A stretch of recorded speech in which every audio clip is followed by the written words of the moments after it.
I am Pedro. With more dreams than t-shirts, I am now making one of them a reality. Sailing the world. I started with van life a few years ago, but eventually decided it was time to try something new.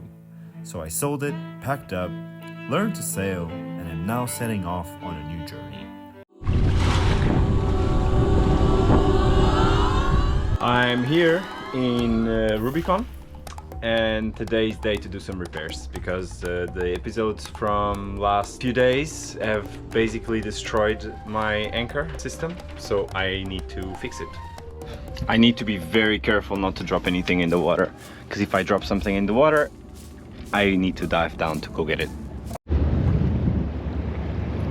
That's where the chain comes from, and it's bent, so I need to dismantle this whole thing to see what broke so I can fix it.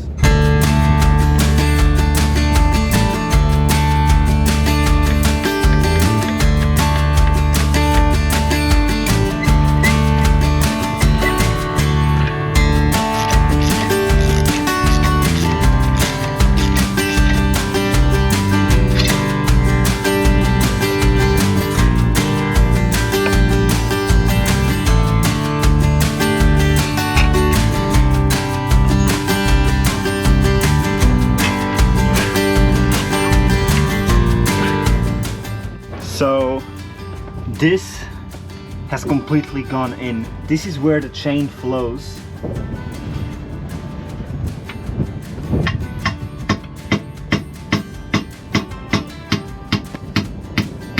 Got it out.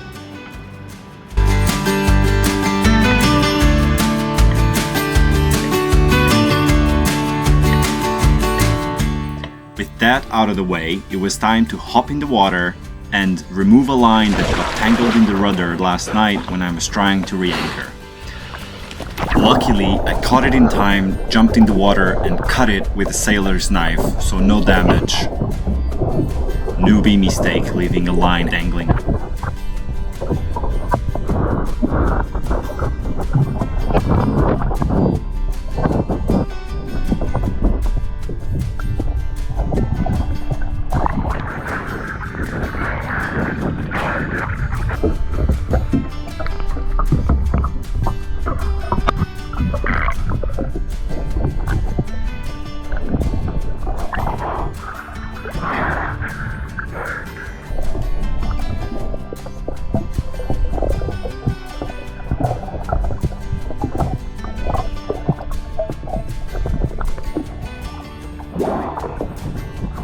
Mission accomplished.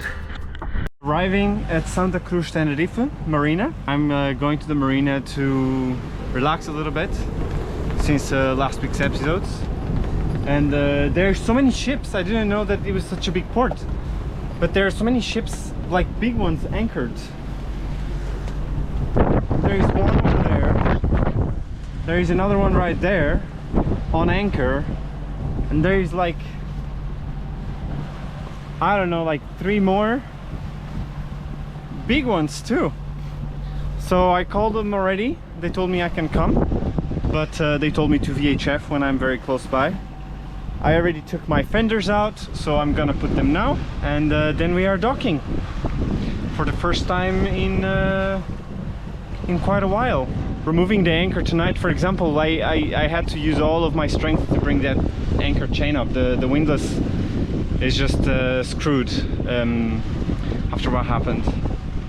So I need to get that windlass repaired, because if I need to pull the anchor in an emergency fast, I can't afford for it to give me problems.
have been here in Marina at Santa Cruz because I was doing a rigging inspection, which I actually should have done earlier, and we found out damage on the forestay, and I think I caused it.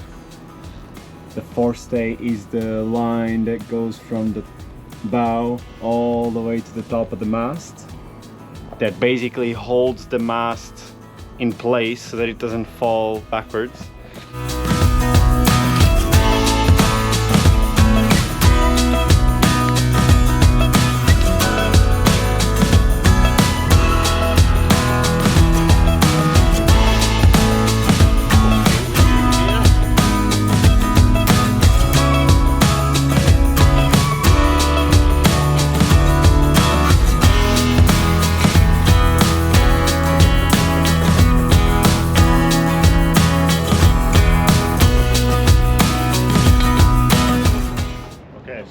First swages. Yes. Like I said, just do a full 360 inspection with your eyes.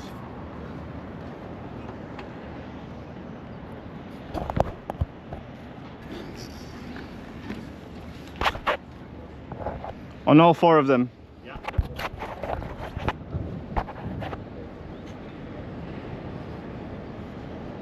Looks good, I think. Yeah, looks good to me also.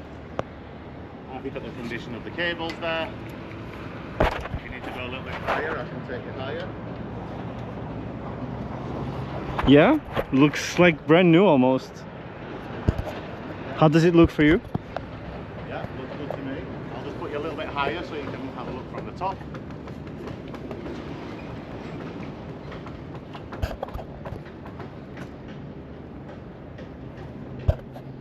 Yeah. Yeah, here looks good too.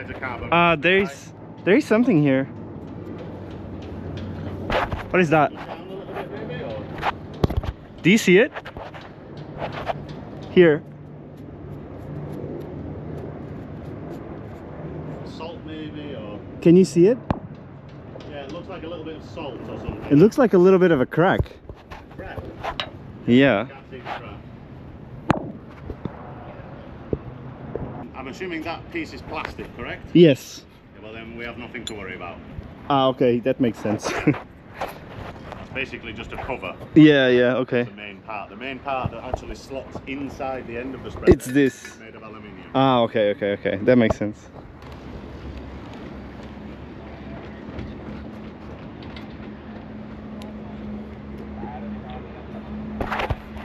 Oh, besides some paint being chipped, Yeah. it looks good. Yes, well, okay, fantastic. Right, we'll go up to the radar reflector there. Yeah. Now, with the radar reflector, generally speaking, the brackets that hold it on are made of steel, stainless steel. Yes. So what I want you to really be careful of checking is where that stainless steel plate is connected to the mast. So look for any signs of pitting, pressing the bracket out, or bowing, curving the bracket.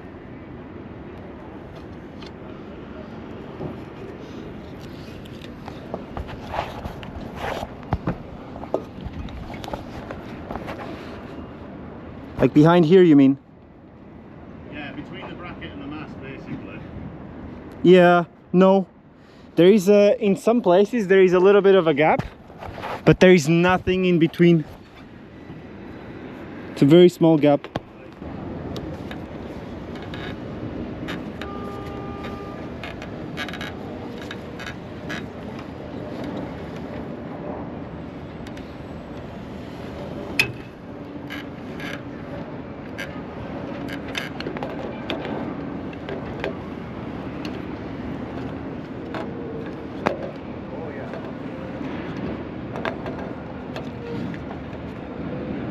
That doesn't look good. Yeah, you definitely need a forestay. How would that happen?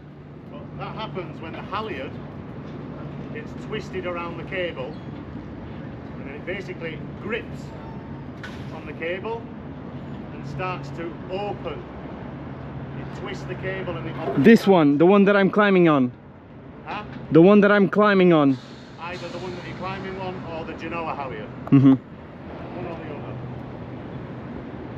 As soon as you get... Here it's fine, Yeah, but here it's this whole section. yeah, exactly. I don't know if that was me, if I did that, Yeah. or if someone else did that. I mean, it may have been one or the other or both, honestly. What do you want me to look for? So, have a look at the connection where the backstay is. Any cracking, same as before.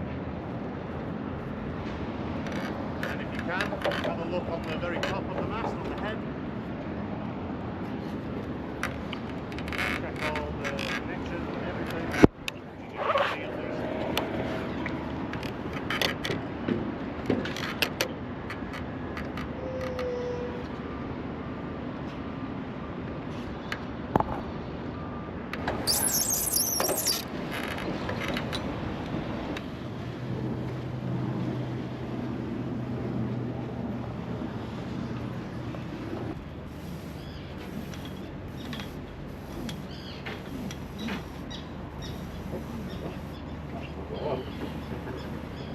That honestly, I don't know how I did that. That is super bad. You can see because it's even deformed the stay. And what is this piece for? This is like a halyard deflector. Aha. It's like a deflector to stop the halyard wrapping around. And still, or to keep it away. and from it the didn't do stay. its job basically. Yeah. Also the windlass, I can't open it. I can't seem to service it to see if the clutch is worn off or not.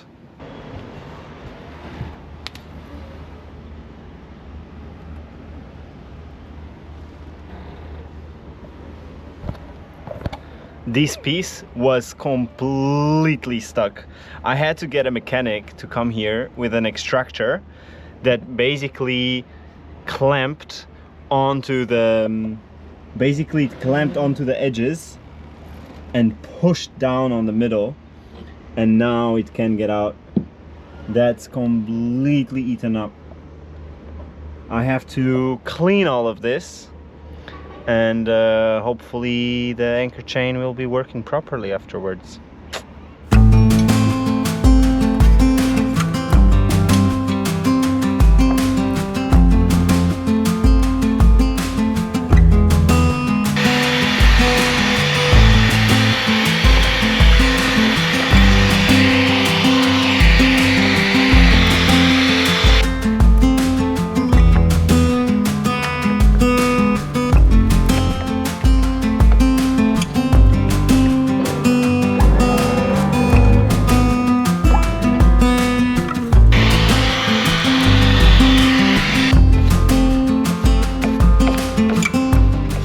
Full enclosure is being done because I found that sleeping on anchor without a full enclosure gets very uncomfortable, especially when there is a lot of wind.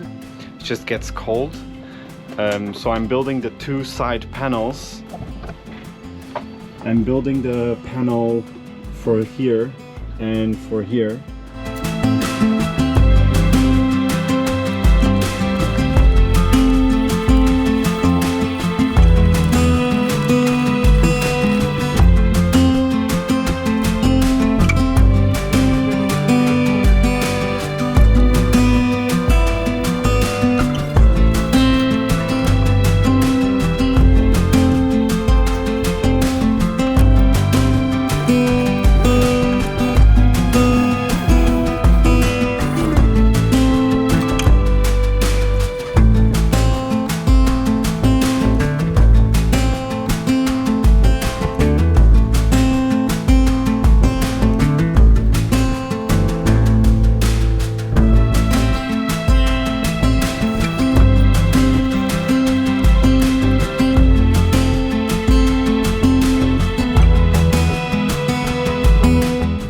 I wasn't expecting to be on a dock for so long, but it is what it is. I broke stuff, so now I need to deal with the consequences.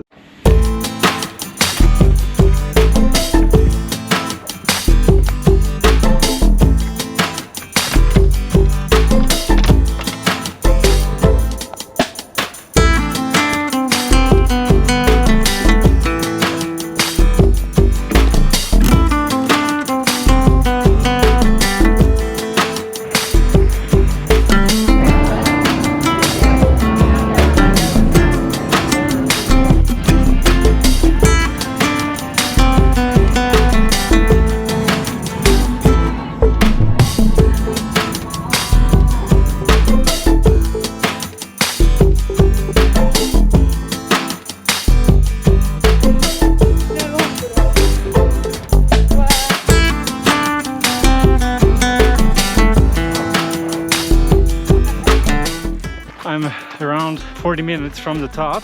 You already see snow in some areas.